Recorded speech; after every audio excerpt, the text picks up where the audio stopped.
Daniel Harris had never been afraid of birthdays, but when he turned 55 last October, he didn't feel like celebrating.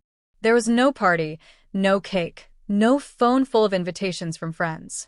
Just him, sitting alone in his small kitchen with a microwaved dinner, watching the evening news. His German shepherd, Max, sat loyally at his feet, tail thumping against the floor. Daniel told himself he didn't want a celebration because he was too busy. The truth was different. He didn't want to be reminded of the number. His father had passed away at 60, his mother at 62. Heart disease had run through his family like a bad inheritance, and in the back of his mind, he wondered if he'd be next. The signs were already there: the shortness of breath after climbing the stairs, the extra 20 pounds clinging stubbornly to his waistline, the constant fatigue. He brushed them off for years, telling himself it was just part of aging. But one brisk March morning changed everything. He was halfway to work when it happened. A strange tightness gripped his chest. It wasn't the sharp pain you see in dramatic medical shows. It was subtle, pressing, persistent. He slowed his pace, thinking maybe it was the cold air, but the feeling wouldn't go away. By the time he got to his office, his hands were shaking. His coworker, Melissa, took one look at him and called an ambulance. Within 30 minutes, Daniel was lying in a hospital bed with wires taped to his chest and a monitor beeping beside him. His mind kept flashing to his father. How quickly it had happened for him, how little warning there had been. The next morning, his doctor walked in. She was tall, with kind eyes and a straightforward manner. "Mr. Harris, I'm Dr. Amanda Collins," she said, flipping through his chart. "You didn't have a heart attack, but what you experienced was an angina episode. It's your body's way of waving a red flag. You need to take this seriously." Daniel swallowed hard. How seriously? She didn't sugarcoat it. "If you keep living the way you have been, you may not make it to 60. The words landed like a punch. 60 was just 5 years away. He didn't want his life to end with him slumped in a chair somewhere, remembered as another Harris man who didn't beat the odds. Dr. Collins leaned closer, her tone softening. "There's good news. Research shows that by adopting just 4 specific habits, you could extend your life by up to 5 years. Not a guarantee, but enough to give you more time and make those years better. The choice is yours." Daniel almost laughed. 4 habits?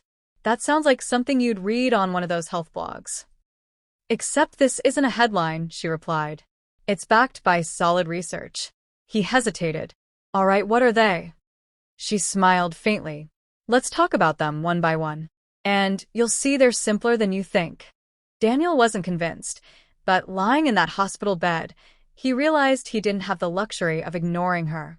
The first habit Dr. Collins told him about was daily movement. Not the kind that required gym memberships or expensive equipment, but just moving his body every single day. She explained how even a 30-minute walk could improve his heart health, boost his mood, and strengthen his muscles over time. It sounded almost too simple, but the following week, Daniel started walking Max every morning. At first, it was just a few blocks around the neighborhood. The cold air bit at his cheeks, and his legs felt heavy. But he kept going. After 2 weeks, the walks felt less like a chore. His breathing came easier. One Sunday morning, his neighbor, Linda Miller, called out from her front yard, where she was planting tulips. "Danny, I see you out here a lot more lately. Max must be loving all this attention." He chuckled. "Trying to get healthy. Doctor's orders." Linda, who was in her 70s but still had the energy of someone much younger, smiled knowingly. "I've walked every morning for the last 40 years. Keeps me sharp. And it's cheaper than a gym." Daniel didn't doubt her. She looked vibrant, strong. That afternoon, he added another 2 blocks to his walking route. The second habit came as a bigger challenge: eating real, whole food. Dr. Collins had made it clear: if most of your meals come from a box, a bag, or a drive-thru, your body is constantly under strain. Daniel had been living on microwave dinners, frozen pizza, and fast food for years.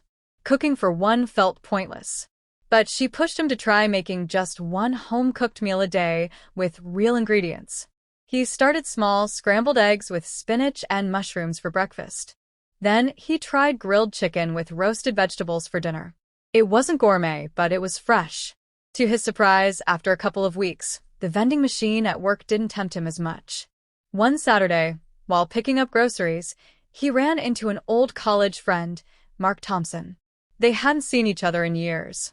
"Dan, man, you're looking good," Mark said. "What's your secret?" Daniel grinned. "Eggs, chicken, and walking the dog." Mark laughed. "Guess I'd better start before my knees give out." The third habit was one Daniel never expected to matter so much: managing stress. His job in logistics was relentless. Deadlines, phone calls, endless meetings. Amanda told him that chronic stress was like rust on the body, slow but destructive. She suggested meditation. Daniel pictured incense, chanting, and uncomfortable cross-legged sitting. But she reassured him it didn't have to be that way. 5 minutes a day. Just sit, breathe, and let your thoughts pass without chasing them. The first time he tried, he lasted less than a minute before thinking about his emails. But he kept at it. Slowly, he noticed a difference. His shoulders weren't as tense, the pressure in his chest eased, and he reacted differently to stressful situations. One afternoon at work, a junior employee spilled coffee all over a stack of important reports. A month earlier, Daniel would have snapped. Instead, he took a slow breath and said, "No big deal. We'll print them again." The young woman looked shocked. The fourth habit was the one he hadn't even considered: staying socially connected. Amanda explained that loneliness could be as harmful as smoking 15 cigarettes a day. Daniel realized that outside of work, his only real companion was Max. So he started calling his sister, Rebecca, more often. They met for coffee, and at first it was awkward. Years of limited contact had built invisible walls. But slowly, those walls began to crumble. They laughed about old memories, shared updates about their lives, and before long, Sunday dinners became a tradition again. Linda invited him to join her weekend walking group. At first, he kept to himself, listening more than talking. But over time, he opened up. They shared stories, traded recipes, celebrated birthdays. For the first time in years, Daniel felt part of something bigger than himself. Months turned into a year. Daniel had lost 15 pounds without a crash diet, his blood pressure had dropped, and he slept better than he had in decades. But the biggest change was in how he felt: lighter, calmer, more hopeful. One evening, Rebecca looked at him across the dinner table and said, "You're different, Danny. Happier." He smiled. 4 little habits. That's all it took. 5 years later, Daniel stood at the start of a hiking trail in Colorado. The air was crisp, the mountains glowing under the sunrise. He was 60 now, and instead of fearing the